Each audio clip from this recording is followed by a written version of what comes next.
সোনালী যুগের কয়েকটি ঘটনা আপনাদেরকে আমি স্মরণ করাই দিতে চাই, ওলামায়ে কেরামের খেদমতে আমি বলে দিতে চাই, আমার ভুল হলে সংশোধন করে দিবেন। হযরত হুযায়ফা রাদিয়াল্লাহু তাআলা আনহু পারস্য সম্রাটের কাছে গেলেন ইসলামের প্রতিনিধি হয়ে। পারস্য সম্রাটের দরবারে আপ্যায়ন করা হইল, খানা দেওয়া হইল। খাওয়ার সময় প্লেট থেকে এক টুকরা গোশত নিচে পড়ে গেছে। উনি সেই টুকরা উঠাইয়া তিনি খাইলেন। ওনার সঙ্গে যারা ছিল কেউ কেউ বলতেছে, দেখেন এটা রোম সম্রাটের দরবার আর পারস্য সম্রাটের দরবার। পারস্য সম্রাটের নেতৃবর্গ এখানে হাজির। আপনি মুসলমানের পক্ষ থেকে প্রতিনিধি হয়ে আসছেন, আপনি মুসলমানের পক্ষের কায়েদ। আপনি যদি নিচের থেকে উঠাইয়া খান তাহলে বলবো যে মুসলমান দেখো এমন জাতি, প্লেটে পড়ে গেছে সেটা উঠাই কি করে খা। তিনি বলেছিলেন, আতরুকু সুন্নাত নবিয়িনা বিহাউলাইল জুহালা, এই সমস্ত জাহেল মূর্খদের সম্মান প্রদর্শন করতে গিয়ে আমার নবীর সুন্নত আমি ছেড়ে দিব, তা হতে পারে না। তাদের সম্মান প্রদর্শন করতে গিয়ে নবীর সুন্নত ছাড়ার কোনো প্রশ্নই আসে না। সুতরাং দিনের আহম কাজ, দিনের কাজ নবীর সুন্নত বিবর্জিত হলে, সাহাবায়ে কেরামের আদর্শচ্যুত হলে সেই কাজে সফল হবে না, সেই কাজের সফল হবে না। সেই কাজ করে জাতিকে কোনোদিন মুক্ত করা যাবে না। হামাস প্রমাণ করেছে, ইসলামী আদর্শকে বিবর্জিত করে তাদের বেঈমান ইহুদিদেরকে খুশি করার জন্য, আমাদের জীবন রক্ষা করার জন্য একতরফা কোনো শর্ত আমরা মানতে পারি না। মুহতারাম হাজিরিন, হযরত উসমান জিন্নুরাইন রাদিয়াল্লাহু তাআলা আনহু আল্লাহ রাসূলের পক্ষ থেকে নবীজি পাঠাইলেন, যাও হুদায়বিয়া সন্ধির সময় তুমি কথা বলে আসো। উনি গেলেন কাফেরদের সঙ্গে কথা বলার জন্য, সন্ধি করার জন্য, যে আমরা যুদ্ধ করতে আসি নাই, আমরা আসি শুধু উমরা করার জন্য, উমরা করে চলে যাব। ওনার চাচাতো ভাই সাথে ছিলেন। যখন সেই মক্কার লিডারদের সঙ্গে কথা বলার জন্য তিনি যাচ্ছেন, ওনার চাচাতো ভাই সাথে, ওনার নিচের ইজার, আমরা যেটাকে লঙ্গি বলি, নিচের কাপড়টা নিসফে সাক। আল্লাহ রাসূল বলেন, ইজরাতুল মুমিন ইলা আনসাফি সাকাই, মুমিনের ইজার, মুমিনের নিচের কাপড়ের অংশ নিসফে সাক পর্যন্ত। ওনার চাচাতো ভাই বলতেছিল যে আমরা তো বড় বড় লিডারদের কাছে যাচ্ছি, দেশের বড় বড় সর্দার, নেতৃস্থানীয়, তাদের সঙ্গে আমরা বৈঠকের জন্য তুমি যাচ্ছ, তোমার কাপড়টা একটু নিচে নামাই না, আর একটু নিচে নামো। তিনি বলেছিলেন, আতরুকু সুন্নাত নবিয়িনা বিইজ্জাতি হাউলাইল জুহালা, আমি উসমান বেশি দূর আসি নাই, আমার নবীর পক্ষ থেকে আমি আসছি, মুসলমানের পক্ষ থেকে তাদের সম্মান করার জন্য নবীর সুন্নতের পরিপন্থী কাজ করে আমি সেখানে মিটিং করতে যাব। কোনদিন হতে পারে না, হতে পারে না, পারবে না। ইলা আমানু উদখুলু ফিস সিলমি কাফা, হে ঈমানদারেরা, ইসলামের গণ্ডিতে পরিপূর্ণভাবে তোমরা প্রবেশ করো, পরিপূর্ণভাবে ইসলামের ভিতরে তোমরা প্রবেশ করো। ওয়ালা তাত্তাবিউ খুতুওয়াতিশ শাইতান, শয়তানের পদাঙ্ক অনুসরণ করিও না, কারণ শয়তান হলো তোমাদের প্রকাশ্য দুশমন। মুফাসসিরিনে কেরাম তাফসীরের কিতাবে এই আয়াতের দুইটা ব্যাখ্যা করেছে।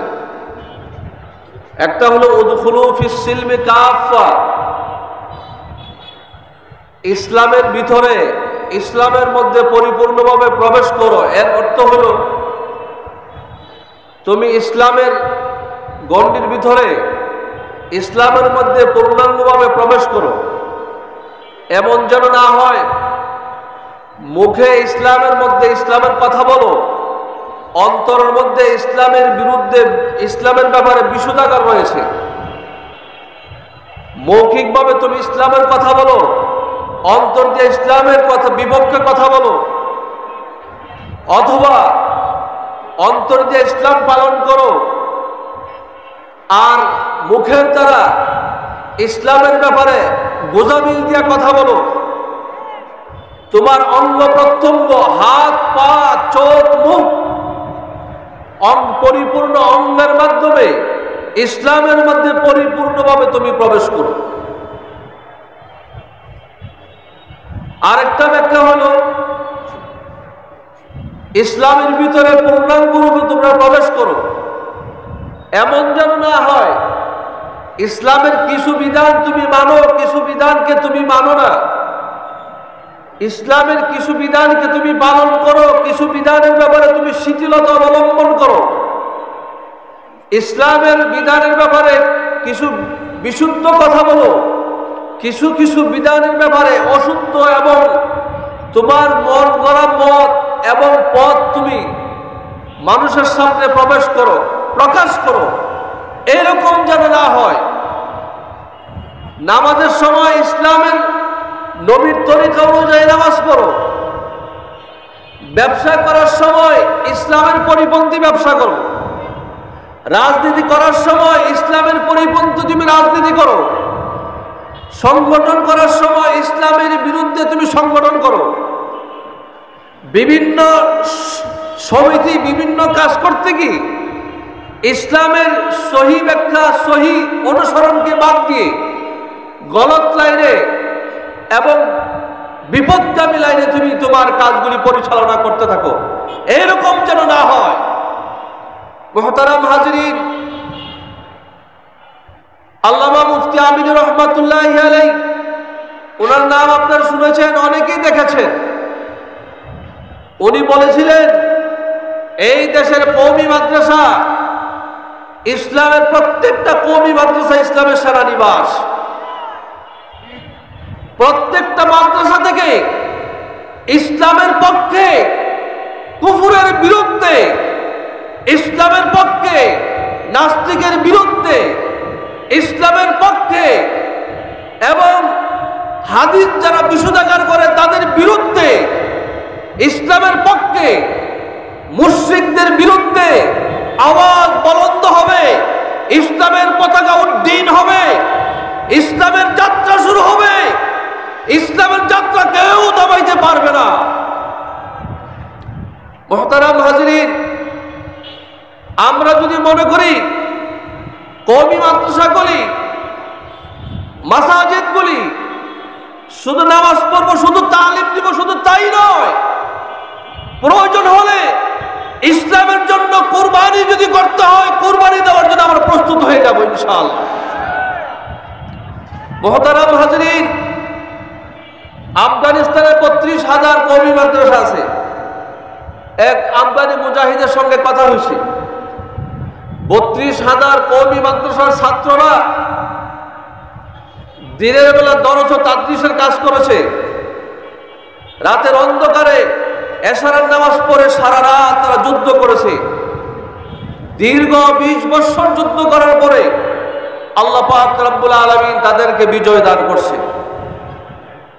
গজওয়ায়ে আহজাবে আল্লাহর রাসূলের নেতৃত্বে দীর্ঘ ১ মাস জিহাদ করার পর আল্লাহ তাআলা কি করছে? বিজয় দান করছে।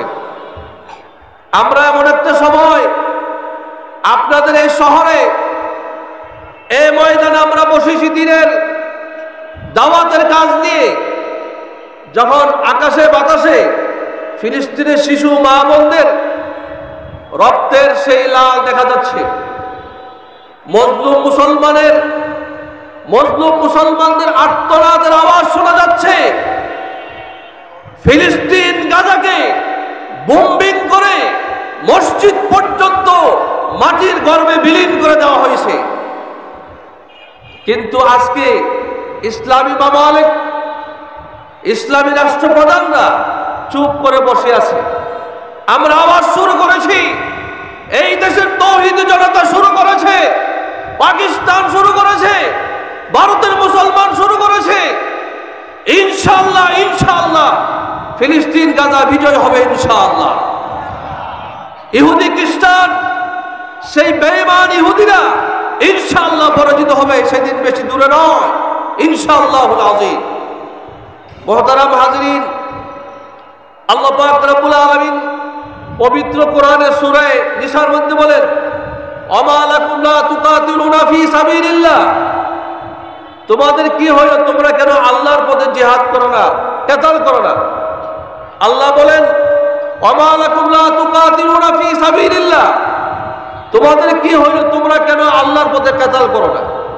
ওয়াল মুস্তাদআফিনা মিনার রিজাল ওয়ান নিসা ওয়াল বিলদান, ওই সমস্ত অসহায় নারী পুরুষ এবং কিশোরদের পক্ষে যারা অসহায় হয়ে গেছে, মজলুম হয়ে গেছে, তারা বলে, রব্বানা আখরিজনা মিন হাযিহিল কারিয়াতিজ যালিমি আহলুহা ওয়াজআল লানা মিন লাদুনকা ওয়ালিয়্যা ওয়াজআল লানা মিন লাদুনকা নাসীরা।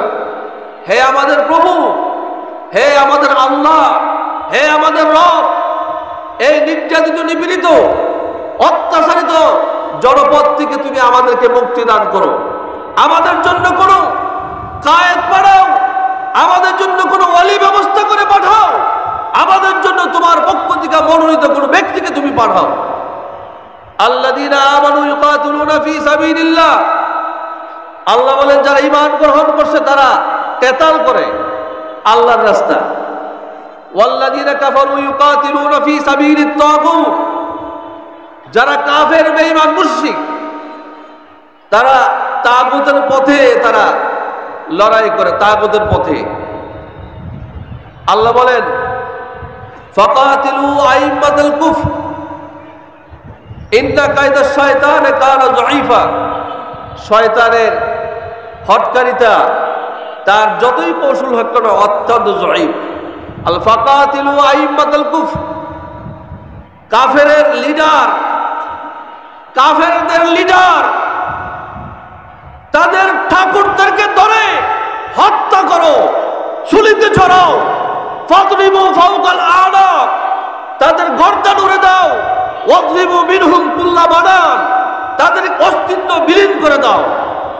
আল্লাহ এই কথা বলে নাই, ওমা লাকুম লা তুজাহিদুনা ফি সাবিলিল্লাহ, তোমাদের কি হলো, তোমরা কেন আল্লাহর পথে জিহাদ করো না?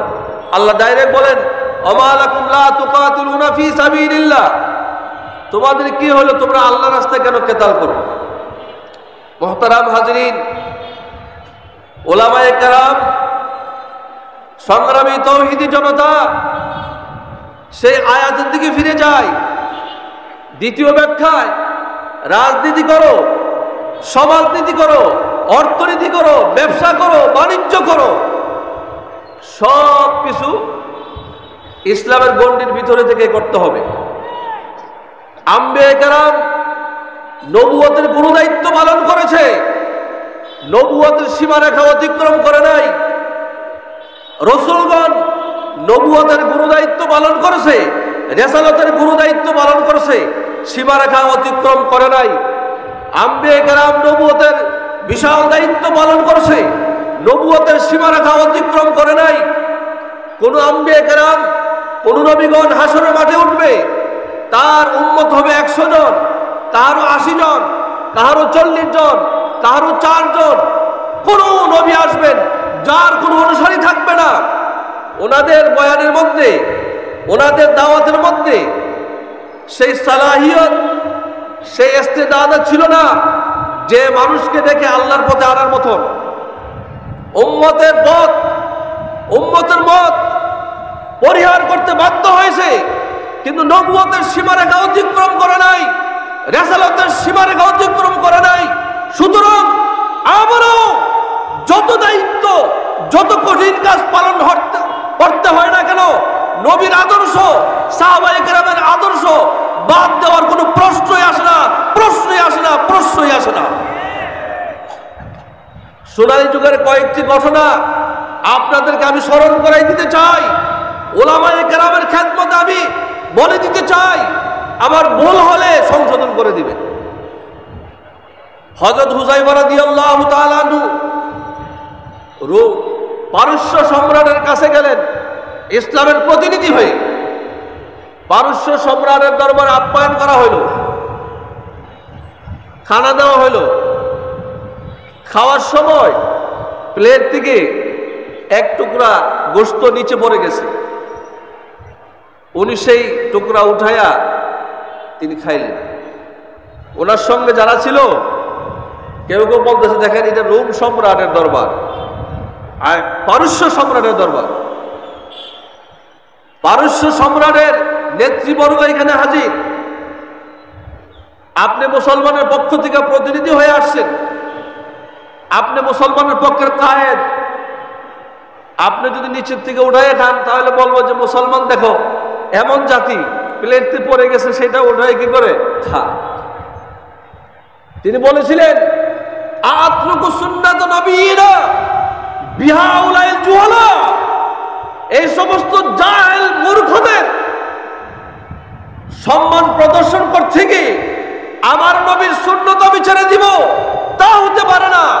তাদের সম্মান প্রদর্শন করতে গিয়ে নবীর সুন্নত ছাড়ার কোনো প্রশ্নই আসে না। সুতরাং দিনের আহম কাজ, দিনের কাজ নবীর সুন্নত বিবর্জিত হলে, সাহাবায়ে কেরামের আদর্শচ্যুত হলে সেই কাজে সফল হবে না, সেই কাজের সফল হবে না। সেই কাজ করে জাতিকে কোনোদিন মুক্ত করা যাবে না। হামাস প্রমাণ করেছে ইসলামী আদর্শকে বিবর্জিত করে তাদের বেঈমান ইহুদিদেরকে খুশি করার জন্য, আমাদের জীবন রক্ষা করার জন্য একতরফা কোনো শর্ত আমরা মানতে পারি না। মুহতারাম হাজিরিন, হযরত উসমান জিন্নুরাইন রাদিয়াল্লাহু তাআলা আনহু আল্লাহ রাসূলের পক্ষ থেকে নবীজি পাঠাইলেন, যাও হুদায়বিয়া সন্ধির সময় তুমি কথা বলে আসো। উনি গেলেন কাফেরদের সঙ্গে কথা বলার জন্য, সন্ধি করার জন্য, যে আমরা যুদ্ধ করতে আসি নাই, আমরা আসি শুধু উমরা করার জন্য, উমরা করে চলে যাব। ওনার চাচাতো ভাই সাথে ছিলেন। যখন সেই মক্কার লিডারদের সঙ্গে কথা বলার জন্য তিনি যাচ্ছেন, ওনার চাচাতো ভাই সাথে, ওনার নিচের ইজার, আমরা যেটাকে লঙ্গি বলি, নিচের কাপড়টা নিসফে সাক। আল্লাহ রাসূল বলেন, ইজরাতুল মুমিন ইলা আনসাফি সাকাই, মুমিনের ইজার, মুমিনের নিচের কাপড়ের অংশ নিসফে সাক পর্যন্ত।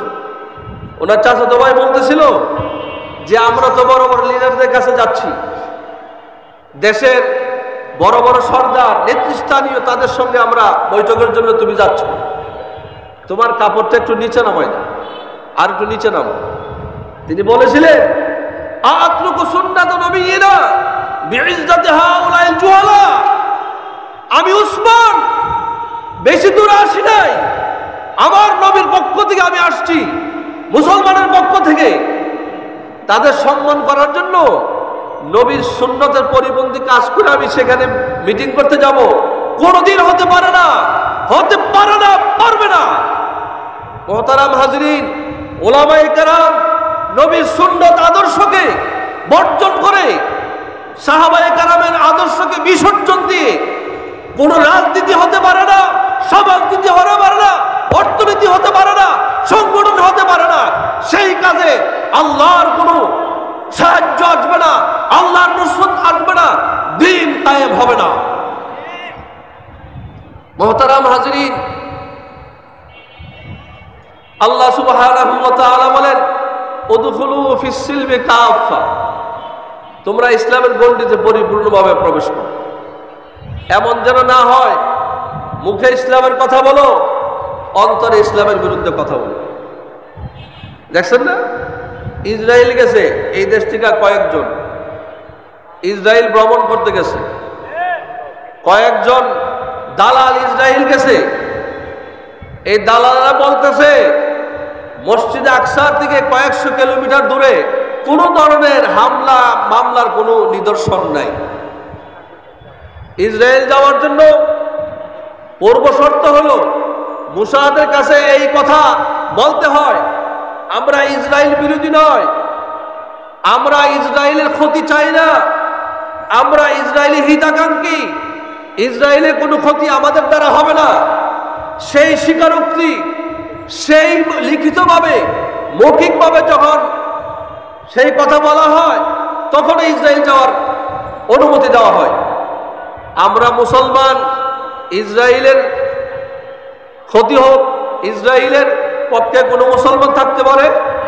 বলেন তো, ইসরায়েলের পক্ষে কোনো মুসলমান থাকতে পারে? ইসরায়েলের পক্ষে কোনো মুসলমান থাকতে পারে? এরপরও দালালেরা দালালি করে যাচ্ছে। যুগে যুগে দালালদের খপ্পরে আমাদের ইসলামের মাদ্রাসার ক্ষতি হয়েছে। এই জন্য সতর্ক সচেতন সকলের থাকতে হবে এই দালাল মুনাফিকদের কাছ থেকে।